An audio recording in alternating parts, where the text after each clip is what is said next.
Hello everyone, I hope you're having a wonderful day. Today we're going to dive into a tense and emotional story about Hana, who is hiding in fear while Nam and his creditors search the entire village trying to find her. But just when things seem most dangerous, someone unexpected returns to protect her. Will CEO Tuan be able to keep Hana safe before Nam discovers where she is hiding?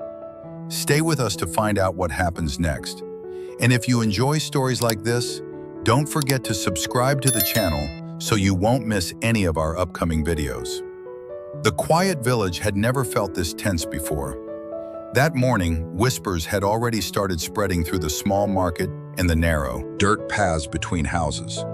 People spoke in low voices, exchanging worried looks.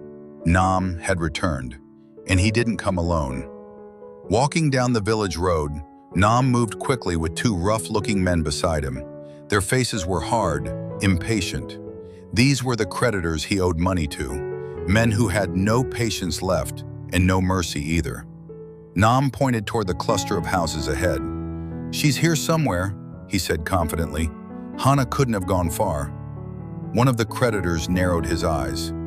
"You've been saying that for hours," the man replied coldly.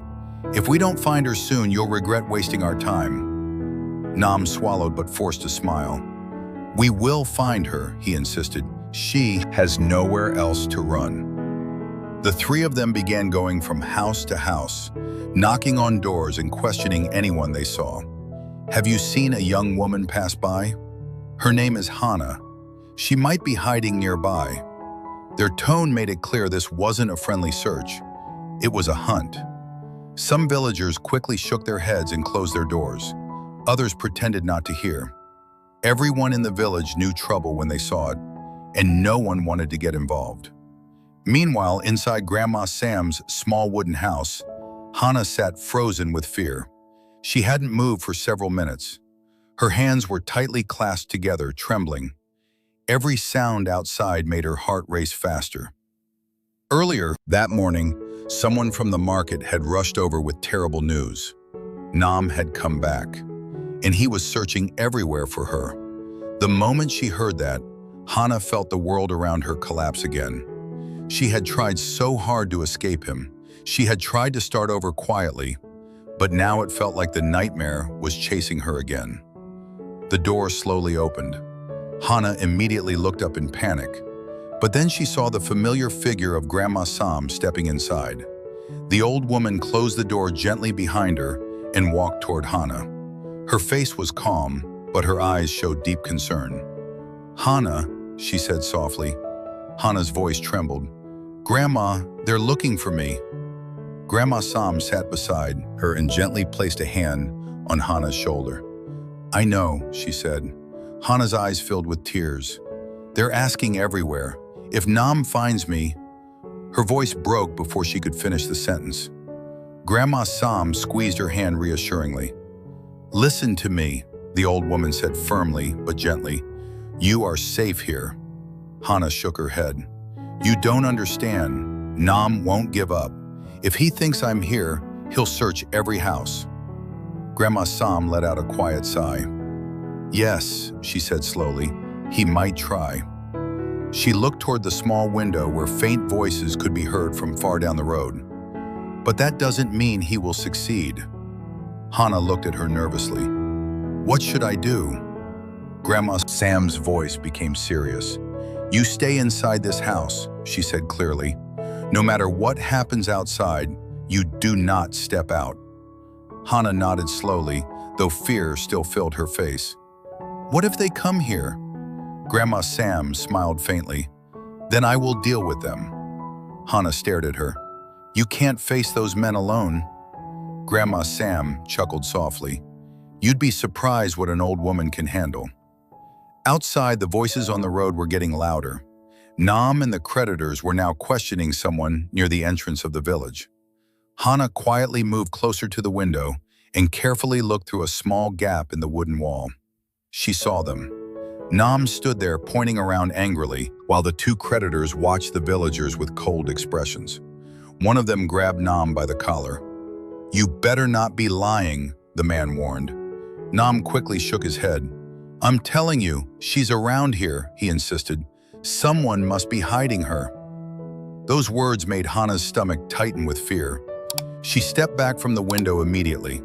Grandma Sam noticed her reaction. "They're close?" she asked calmly. Hana nodded. "Yes, they're near the market." Grandma Sam stood up slowly and walked to the door. "I'll go take a look." Hana grabbed her arm quickly. "No, it's dangerous." Grandma Sam gently patted her hand. "Don't worry." She stepped outside and quietly observed the road. Nam and the creditors were still asking questions, moving slowly closer through the village. But Grandma Sam had lived in this village her entire life. She knew these roads, she knew these people, and she knew how to protect someone when necessary. After watching for a moment, she calmly walked back inside. "They're still far from here," she said. Hana exhaled slightly, but the fear remained. "They won't stop searching," she whispered. Grandma Sam looked at her kindly. "Maybe," she said, "but we'll deal with that if the time comes." Meanwhile, news about Nam's search was spreading quickly beyond the village. Someone who had witnessed the scene rushed to another nearby area where Tuan was staying. The man found him near the road and spoke urgently. "Tuan, I just came from the village." Tuan immediately noticed the worry in his voice. "What happened?" The man took a breath. "Nam came back."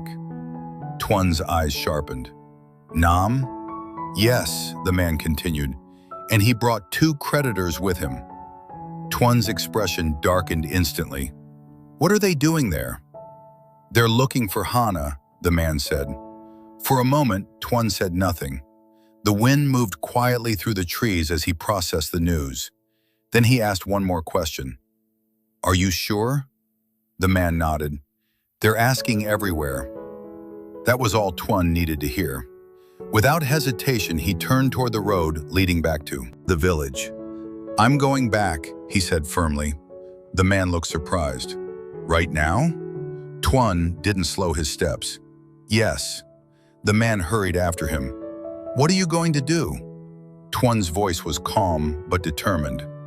"I'm going to find Hana, because if Nam found her first, things could become very dangerous." And Tuan had already made up his mind. This time, he would return to the village, and he would protect Hana. The tension outside the village slowly faded as the sun dipped lower behind the trees. The sky turned a soft orange, and the evening air began to cool. Nam and the 2 creditors had already moved to another part of the village. They were still searching, but they had not found Hana. Inside Grandma Sam's house, the silence felt heavy after everything that had happened that afternoon. Hana was sitting near the wooden window, her hands still trembling slightly. Even though Nam had left the area, the fear inside her had not disappeared. Every small sound outside still made her uneasy. Grandma Sam quietly poured a cup of warm tea and placed it in Hana's hands. "Drink a little," she said gently. "It will calm your nerves." Hana nodded slowly and took a small sip. "Grandma, what if Nam comes back tonight?" she asked softly. Grandma Sam sat down beside her. "He might," the old woman admitted honestly. Hana lowered her eyes. "That's what I'm afraid of." Before Grandma Sam could answer, the faint sound of a motorbike echoed from the road outside. Both of them looked toward the door. The motorbike stopped near the gate. A few seconds later, someone knocked on the wooden door. Hana's body instantly froze again, but Grandma Sam calmly stood up. "I'll check." She opened the door slowly. Standing outside was Tuan. Dust from the road still clung to his jacket, and his expression showed that he had traveled quickly to get there. For a brief moment, neither of them spoke. Then Grandma Sam nodded slightly. "So you heard the news?" Tuan gave a small, respectful bow. "Yes."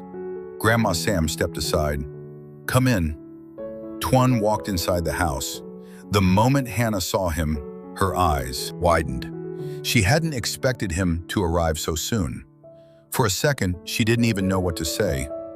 "Tuan?" she whispered. Tuan stopped a few steps away from her.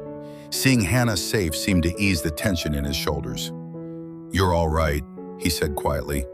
Hana nodded, though her eyes were still filled with worry. "They're looking for me everywhere," she said. "I know," Tuan replied. He glanced around the small house. The wooden walls, the simple furniture, the quiet atmosphere, everything felt fragile compared to the danger waiting outside. Grandma Sam crossed her arms and looked at him carefully. "So," she said, "what are you planning to do now?" Tuan didn't hesitate. "I'm staying here." Hana blinked in surprise. "You're staying?" Tuan nodded. "Yes." Grandma Sam raised an eyebrow slightly. "Staying for how long?" Tuan looked toward the door for a moment, as if listening to the distant sounds of the village. "Until Nam stops searching," he answered calmly. Hana immediately shook her head. "No, you don't need to do that. This is my problem." Tuan looked at her seriously. "It became my problem the moment Nam came back." His tone wasn't loud, but it carried a quiet determination that made Hana fall silent. Grandma Sam studied him for a few seconds. Then she nodded slowly. "Well," she said, "if you're staying, you might as well make yourself useful." Tuan gave a faint smile. "I was planning to." Without wasting time, he rolled up his sleeves. The small yard outside the house had clearly been neglected for a few days. Dry leaves covered the ground, and some tools were scattered near the fence. Tuan picked up a broom leaning against the wall and began sweeping the yard. Hana watched him through the doorway. "You don't have to do that," she said quietly.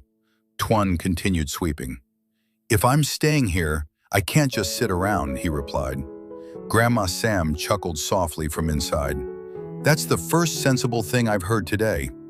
Soon the quiet sound of sweeping filled the yard. Tuan moved calmly, clearing the leaves and tidying the small garden area. It wasn't just about cleaning. It gave him a reason to remain outside, watching the road at the same time. Every now and then he glanced toward the entrance of the village, just in case Nam returned. Hana slowly stepped outside and stood near the doorway. For the first time that day, she felt a little less alone.